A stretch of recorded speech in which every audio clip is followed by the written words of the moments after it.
এমন ছেলেদেরকে দিয়ে আগামীর সোনার বাংলা গড়া যাবে না। যেই ছেলেরা ধর্ষণের সেঞ্চুরি উদযাপন করে, এমন ছেলেদেরকে দিয়ে সোনার বাংলা গড়া যাবে না, যারা আজকে জাতীয় জীবনকে একটা দুর্বিষহ অবস্থায় ঠেলে দিয়েছে। সোনার বাংলা গড়তে হলে সোনার মানুষ চাই, ঠিক কিনা?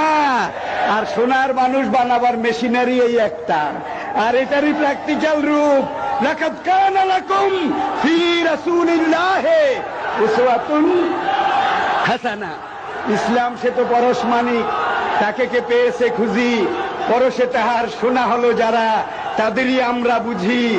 আমি কি বলতে চেয়েছি আপনারা বুঝেছেন? আমার হাতে মামলা আছে, আমার হাতে হামলা আছে, আমার হাতে কামলা আছে, আমার হাতে আমলা আছে, আমার হাতে গামলাও আছে। এইবার আমি মনে করি যে আমি সবকিছু, ঠিক কিনা? এইভাবে পুরো জাতি আজকে উচ্ছন্নে যেতে বসেছে। সুধীমণ্ডলী, যে আয়াত অংশ আমি নিয়েছি, লাকাদ কানা লাকুম ফি রাসূলিল্লাহি উসওয়াতুন হাসানা, বাবা হিসেবে, স্বামী হিসেবে, পিতা হিসেবে, সেনাপতি হিসেবে, রাষ্ট্রপতি হিসেবে, বিচারপতি হিসেবে, বিজয়ের মহান আদর্শের নেতা হিসেবে মুহাম্মদ সাল্লাল্লাহু আলাইহি সাল্লাম সর্বশ্রেষ্ঠ কিনা বলুন?